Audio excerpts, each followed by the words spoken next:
Lumipas ang ilang buwan at unti-unti nang nakalimutan ni Chris si Lolo Mac. Nakatuon na kasi ang wisyo nito sa kanilang negosyo dahil sa ramdam ng pamilya nila Chris ang unti-unting pag-unlad ng kanilang munting tindahan. Nay, una na ho muna ako sa bahay ah. Ako nang bahala doong mag-asikaso ng ating makakain mamayang gabi. Dalhin ko na din tong 2 isda, Nay. Ulam natin mamaya. Wika ni Chris sa kanyang ina. Magbabandang 5:00 na kasi noong mga oras na yon na siyang hudyat ng kanyang bagong trabaho sa kanilang tahanan. Habang naglalakad si Chris papauwi sa kanila, ay hindi na nito pinapansin ang dating bahay ni Lolo Mac. Iniiwasan na niyang tingnan ito sa kadahilanang ayaw niya nang maalala pa yung matanda na naging malapit sa kanya. Pagdating niya sa kanilang tahanan, agad naman siyang tumungo sa kusina upang magluto ng kanilang ulam. Ilang oras na ang lumipas at pansin ni Chris na hindi pa umuuwi ang kanyang mga magulang. Sa isip niya na baka marami lang yung ginawa sa kanilang pwesto sa merkado, kaya hinayaan na lang niya muna ito. Pinili ni Chris na maghintay sa bakuran ng kanilang tahanan na siyang nasa harapan ng tahanan ni Lolo Mac. Habang siya ay naghihintay, ay biglang nadapo ang kanyang paningin sa tahanan ng matanda. Doon ay biglang bumalik sa kanya ang mga alaalang naiwan nito. Makalipas ang ilang minutong pagsipat ni Chris sa bahay ni Lolo Mac, ay meron siyang napansing kakaiba. Sa bubong ng bahay ni Lolo Mac ay meron siyang nasipat na isang nilalang nakahawig na alagang ahas ni Lolo Mac. Napakalaki nito at animoy meron itong hinihintay sa bubungan ng bahay. Dala ng kuryosidad ni Chris, ay tinitigan niya itong maigi habang dahan-dahang dumadapa sa lupa. Kasabay ng pagdapa ni Chris sa lupa, ay ang pagtalo ng isang lalaking nakasayang puti na merong daladalang tungkod. Meron din yung suot na isang sombrero na gawa sa dahon ng nyog. Pagtalo ng lalaking yon sa bubong, ay agara namang lumipad ang ahas na nasipat ni Chris. Dahil sa medyo maliwanag ang buwan noong mga oras na yon, ay nanatiling nakasunod pa sa nilalang na yon ang kanyang paningin, hanggang sa tuluyan na itong tumagos sa ulap. Kasabay ng pagtagos ng malaahas na nilalang, ay siyang pagtipon ng mga ulap sa kalangitan. Biglang nagkaroon ng kidlat at animoy nagbabanta itong umulan. Chris, anong ginagawa mo dyan? Nagtatakang tanong ng ama ni Chris. Nang marinig ito ni Chris ay agad din naman itong tumayo sa kanyang kinaroroonan nang hindi kumikibo. Tay, meron po kasi akong hinahanap, sagot nito sa kanyang ama. Matapos nilang makapag-usap ay agad din namang pumasok silang pamilya sa loob ng kanilang tahanan. Ilang minuto lamang ang lumipas at biglang umulan ng napakalakas. Hay, buti naman at nakaabot tayo sa bahay, wika ng ina ni Chris. Chris, ihanda mo na yung makakain. Pasensya ka na anak ha. Pagod lang kasi kami talaga ng ama mo, dagdag pa nito. Oo nay, wala naman po yung problema, sagot naman ng pinatilyo. Habang naghahanda si Chris ng kanilang makakain, ay hindi pa rin naalis sa isipan nito ang kanyang mga nasilayan. Napakalakas ng tibok ng dibdib ni Chris dahil alam niya sa kanyang sarili na si Lolo Mac ang kanyang nasilayan noong mga oras na yon. Ang naiwan lang na katanungan sa kanyang sarili ay kung bakit tumagos yon sa ulap. Nay, Tay, meron na ho ba kayong balita kay Lolo Mac? Tanong ni Chris sa kanyang magulang habang ito ay kumakain. Wala anak eh. Pero karamihan ay sinasabing nasa Baloy si Lolo Mac mo. Di rin namin alam kung ano ang ginagawa nun doon. Sagot naman ng ina niya. Huwag mo nang hanapin ang matandang yong Chris. Mapapahama ka lang. Hindi basta-bastang bundok ang Baloy. Sinumpa ang bundok yon. Napakadelikado para sa ordinaryong tao na kagaya mo. Di nga ako nangangahas na pumasok doon eh. Ikaw pa kaya? Dagdag pa ng ama niya. Nang marinig ito ni Chris ay pinili na lang niyang manahimik.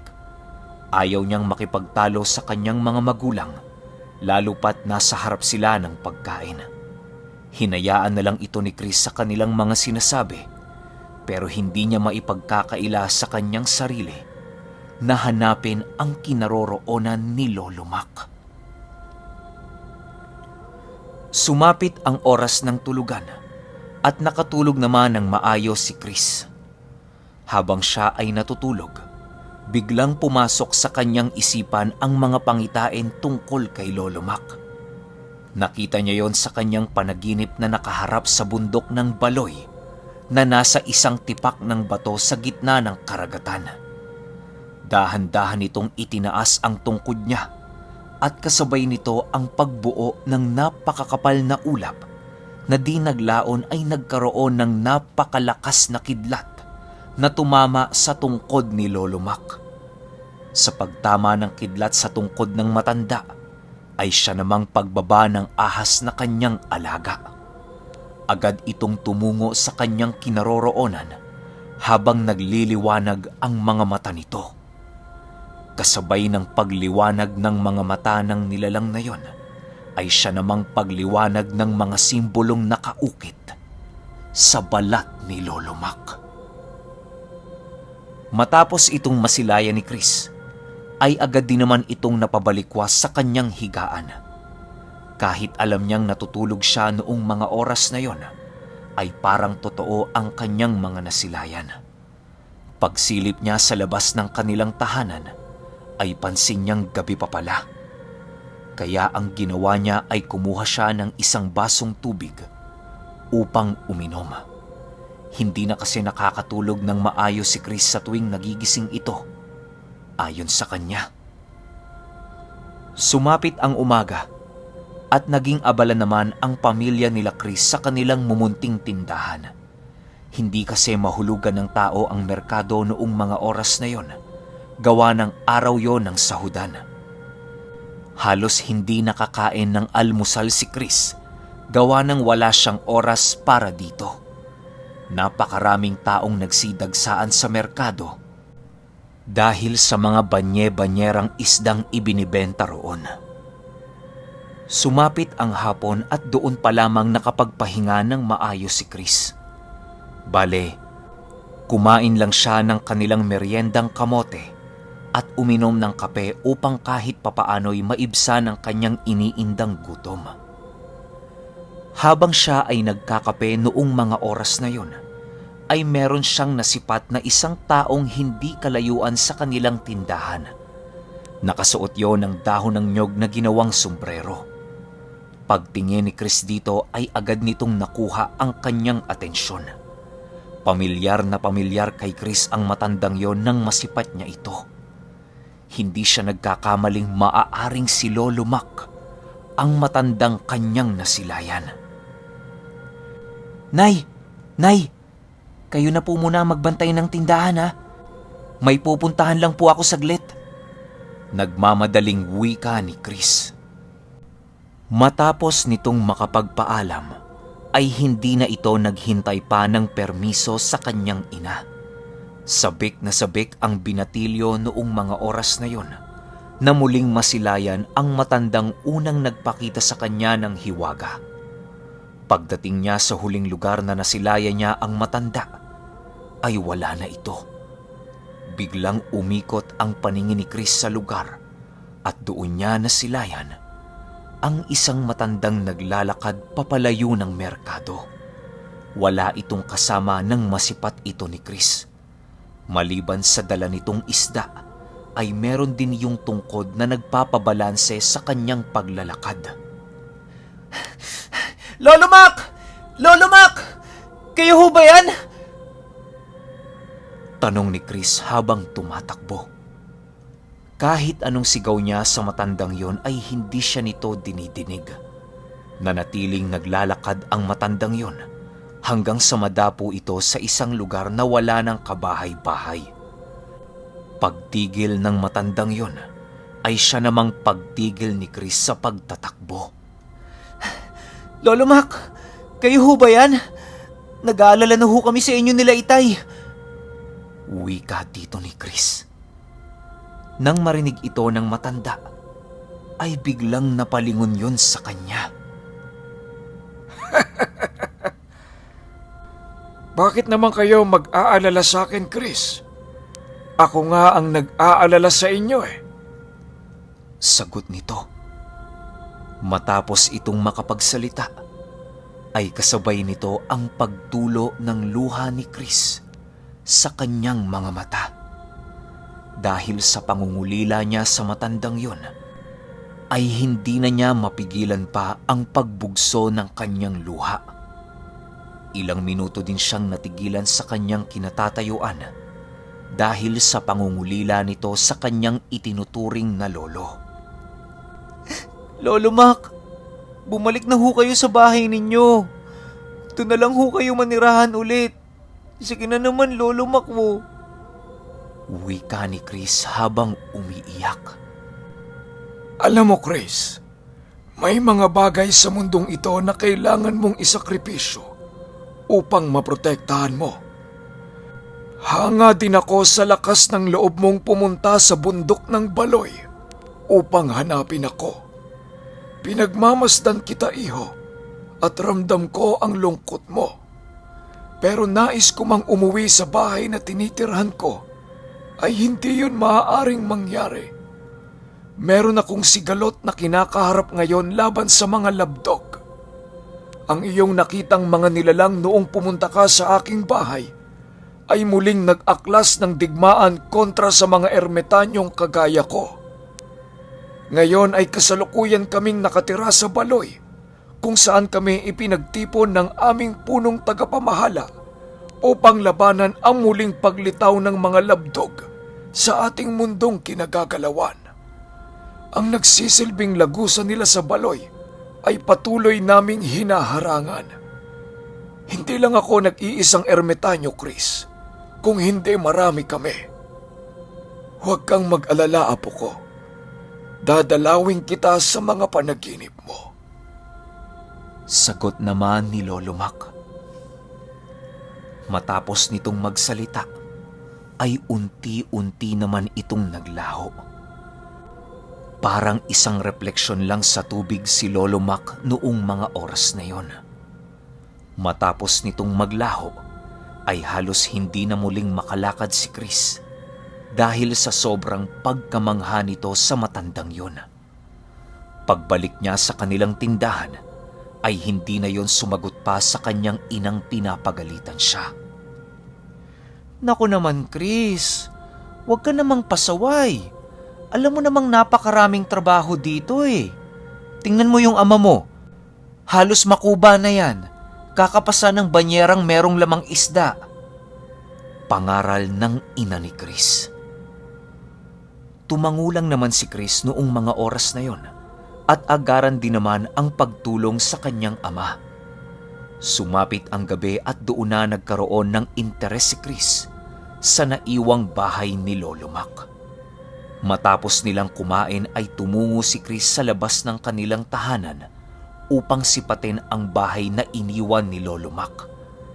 Kahit napakadilim na ng mga oras na yon sa kinaroroonan ng bahay, ay nananatiling tinititigan yon ni Chris. Hanggang sa ilang minuto ang nakalipas at napagpasyahan niya ng bumalik sa loob ng kanilang bahay. Habang nakahiga si Chris, ay doon na siya nakapagdesisyong puntahan ang bahay ni Lolo Mac kinaumagahan dahil sa wala siyang maraming trabaho sa susunod na araw. Kinaumagahan ng mismong gabing yon ay pasimpleng sumibat si Chris sa kanilang tahanan upang tunguhin ang naiwang bahay ni Lolo Mac.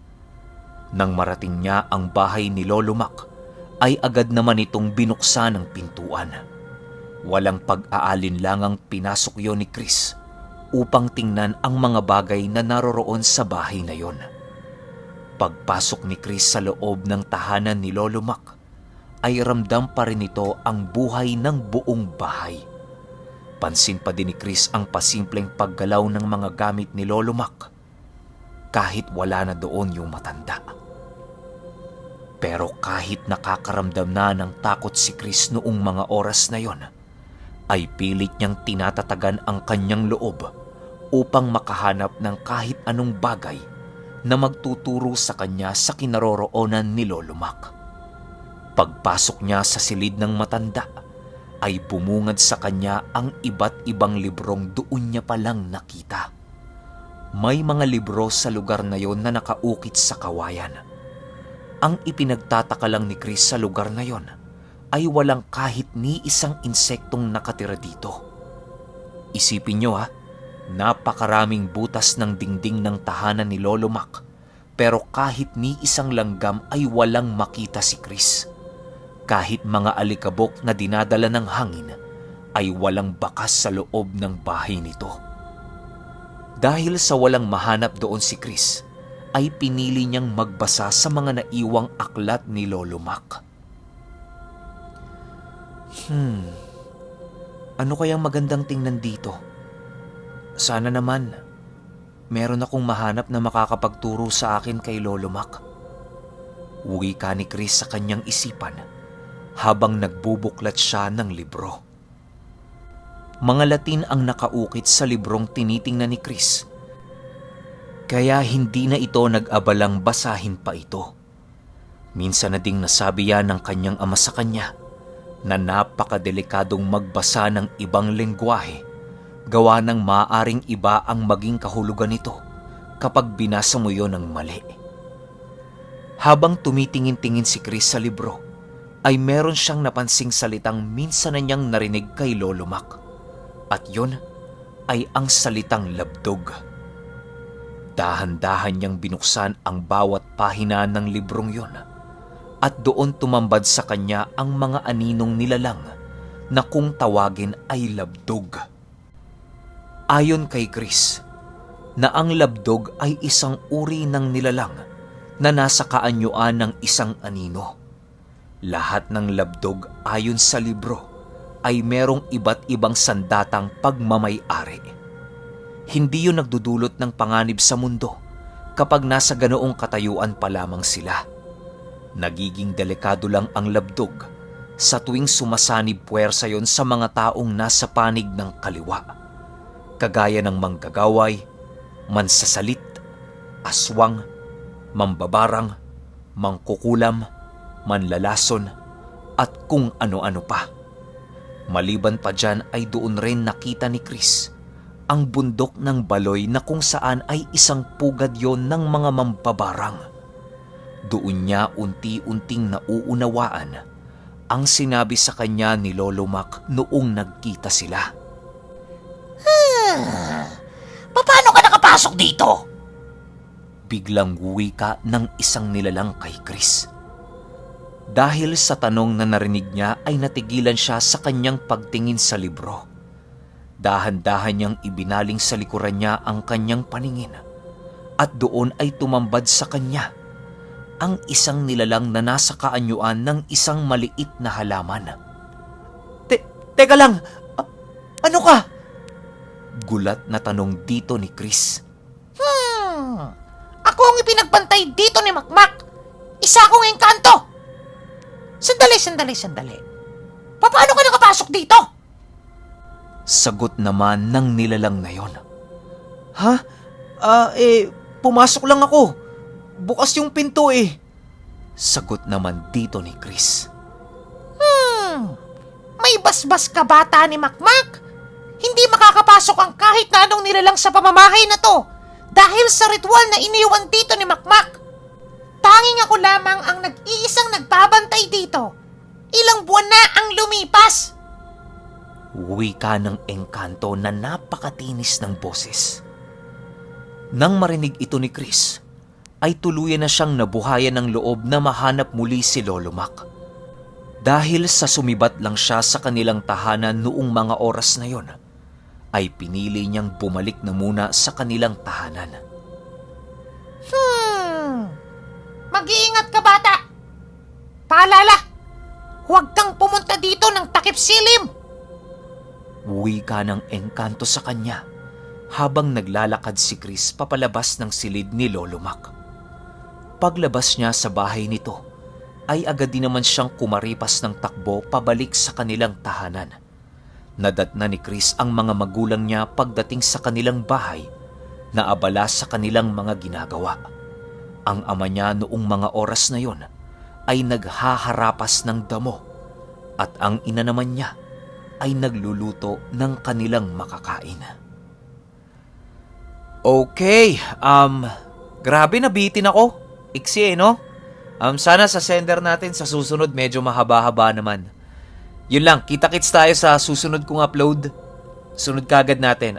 Yung isang kwento lang, after nung isang kwentong buo, talon tayo kay Raha Balinsusay. Yun lang, salamat.